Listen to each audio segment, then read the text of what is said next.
पूजा करते समय भाव विह्वल होकर रोना, आँखों में आंसू आना, कुछ भी संसारिक याद नहीं रहना, उबासी आना, ये सब कौन सी शक्ति का संकेत है। तो जय श्री राम भाइयों, जय श्री हनुमान। चलिए आज इसी पर प्रसंग सुनाते हैं भाइयों। आज का प्रसंग बहुत ही अच्छा है और पूजा पाठ के रहस्यों से गहरा संबंध रखता है। यदि आप पूजा पाठ कर रहे हैं तो आज जो प्रसंग मैं बताने जा रहा हूँ या तो आपके साथ हो चुका होगा या होने वाला होगा, इसलिए प्रसंग को ध्यान से सुनने की ज़रूरत है। उससे पहले मैं ब्रजेश पाठक आप सभी भाईगण का अपने YouTube चैनल पर हार्दिक स्वागत करता हूं और एक निवेदन करता हूं कि यदि आप चैनल पर पहली बार आए हैं तो कृपया करके चैनल को सब्सक्राइब कर लीजिए और बेल आइकन को दबाकर ऑल पर सेट कर लीजिए ताकि इसी प्रकार का कथा प्रसंग सबसे पहले आप तक पहुंच सके। भाइयों, जैसा कि पहले मैं बता चुका हूं कि पूजा पाठ करने वाले व्यक्ति का आंख में आंसू आना, अंदर ही अंदर रोना, भाव प्रबल होकर रोना, ये सब किस शक्ति का संकेत है। चलिए इसी पर आज चर्चा करते हैं। उससे पहले आपको बताना चाहूँगा कि प्रसंग को अंत तक अवश्य सुने, कारण आधा अधूरा ज्ञान से कभी कुछ प्राप्त नहीं हुआ है। ये बात सत्य है कि पूजा करते करते मनुष्य सीढ़ी आगे बढ़ता जाता है, पर उसे खुद पता नहीं होता है कि हमने कितनी सीढ़ियां चढ़ रखी है। ये पता तो उनके ईश्वर को होता है जिनकी पूजा पाठ मनुष्य कर रहा है। जिस तरह एक माँ अपने नादान शिशु का सीढ़ी गिनती है, जब वह पहली बार सीढ़ी चढ़ता है तो बड़ी खुशी होती है उस माँ को कि आज पहली बार मेरा बच्चा इतनी सीढ़ी चढ़ा। ठीक उसी प्रकार जब भक्त भगवान के लिए एक एक पायदान चढ़ता है तो भगवान भी उस भक्त से खुश होता है कि आज मेरा नया भक्त एक कदम आगे बढ़ा है, कितनी मेहनत मेरे लिए कर रहा है, वह आपको देख रहा है। निश्चित रूप से आपका देवता जिसको आप पूज रहे हो वह देख रहा होता है।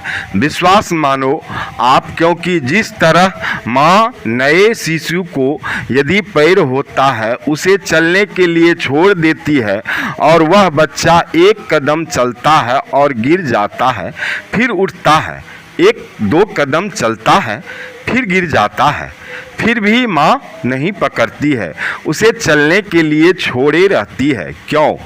क्योंकि माँ जानती है कि चलते चलते मेरा बच्चा का पैर जब शरीर का भार सहन करने की शक्ति प्राप्त कर लेगा तो ही मेरा बच्चा चल पाएगा, और अपने बच्चे को तब तक गिरने पड़ने के लिए छोड़ती रहती है जब तक बच्चा सही से चलना नहीं सीख पाता है।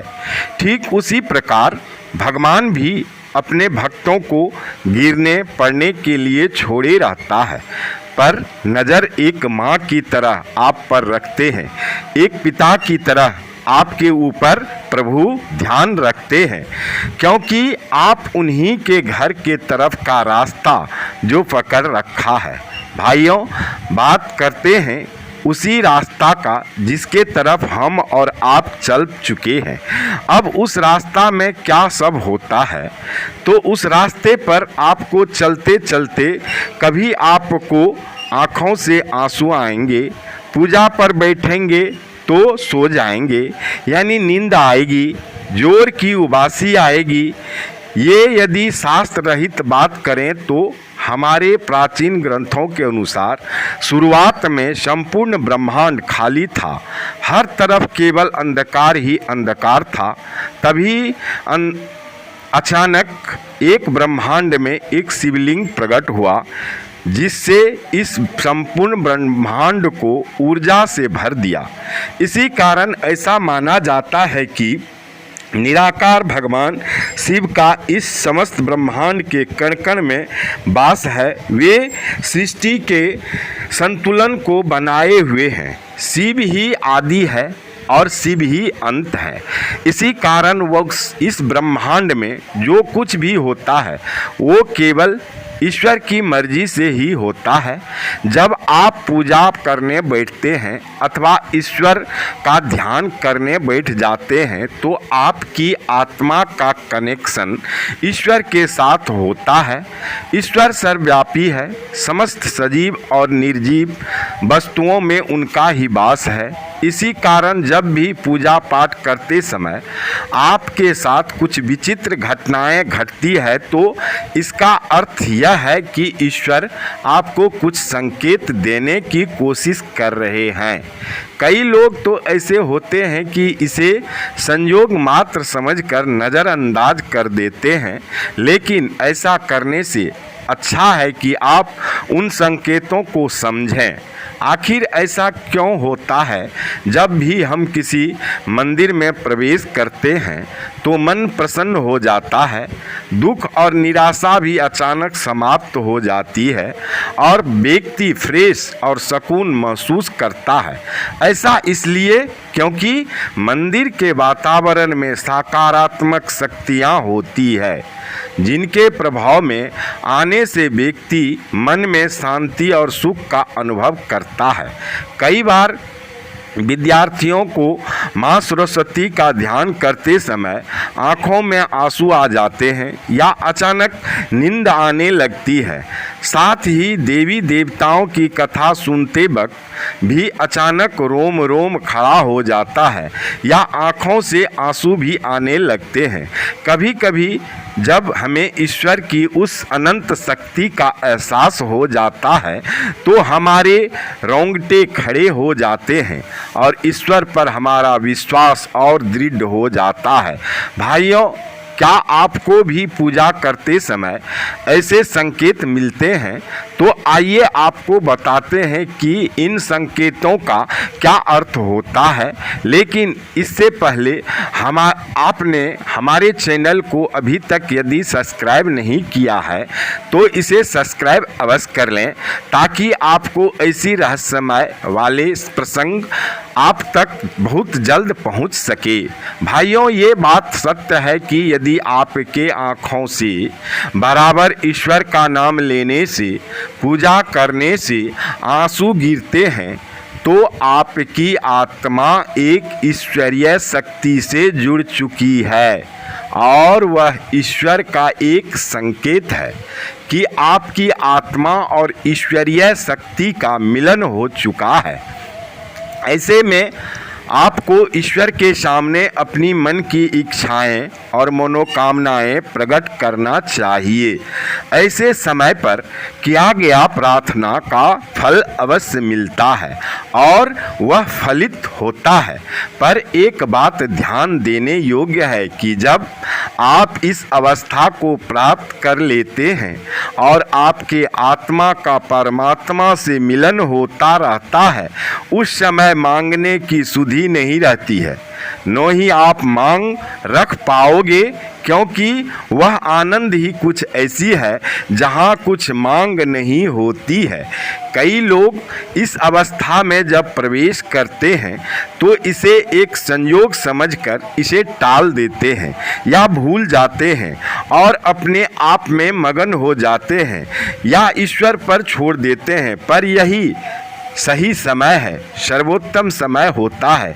यही वक्त है जो आप ईश्वर के साथ अपनी मनोकामना पूर्ण करने का शर्त रख सकते हैं, कुछ मांग कर सकते हैं, क्योंकि इस समय पर आप उस अवस्था में पहुंच जाते हैं जब ईश्वर आपके मन की बात सुन रहे होते हैं। इसलिए जब भी पूजा करते समय आपकी आँखों से आंसू आते हैं तो ईश्वर से आपके कष्ट निवारण की प्रार्थना जरूर करें। तो ईश्वर से अपने लिए या अपने परिवार के लिए, समाज के लिए कष्ट निवारण की प्रार्थना जरूर करें, क्योंकि यही सही समय है जो ईश्वर आपकी हर वेदना को सुनते हैं और हरते हैं। पर चाह कर भी आप इस समय ईश्वर से कुछ मांग नहीं पाएंगे, क्योंकि आप पूजा की उस उच्चावस्था में प्रवेश किए हुए होते हैं जहाँ कुछ मांग नहीं होती। याद रखेंगे इन बातों को, या ऐसा आपके साथ हुआ भी होगा। नहीं हुआ है तो इस सीढ़ी पर चढ़ेंगे तो अवश्य होगा। यहाँ आप ईश्वर से कुछ नहीं मांगेंगे, ये शून्य अवस्था होती है और वहाँ आपको सुधि नहीं रहती है जो आप ईश्वर से कुछ मांगेंगे। ये परम आनंद है, वहाँ कुछ भी आप नहीं मांग सकते। इन बातों को आप याद कर लीजिएगा। पर यदि इस उच्चावस्था में आप कुछ मांग लेते हैं तो ईश्वर वह पूरा तो अवश्य करेंगे, पर यह भक्ति साकाम भक्ति होगी और ईश्वर आपका ऋणी नहीं रहेंगे। ईश्वर आपकी भक्ति का फल आपको देकर आपसे मुक्त हो जाएंगे। यहीं पर भक्त भटकता है और ईश्वर भी भक्त से छुटकारा पाता है। अब आपको करना क्या है, यह आप पर निर्भर करता है। यहाँ पर आपकी अंतर आत्मा की सारी बुराई की सफाई हो जाती है और आपका अंतःकरण एकदम शुद्ध हो रहा होता है। इसी अवस्था में संयम, धैर्य, एकाग्रता, सहजता और निर्मलता को कसकर जकड़ कर अपने अंदर बांध कर, या आप जैसे समझें वैसे पकड़कर अपने पास रखें। इसे कभी मत खोवें। भाइयों, अभी तक यदि आप चैनल को सब्सक्राइब नहीं किए हैं तो अवश्य कर लें। जय श्री राम लिखना भूल गए हैं तो अवश्य लिख दें।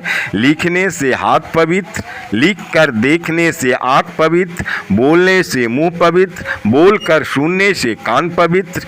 अवश्य कर लें। बोलिए जय श्री राम, जय श्री हनुमान। प्रभु करे आप सबका कल्याण।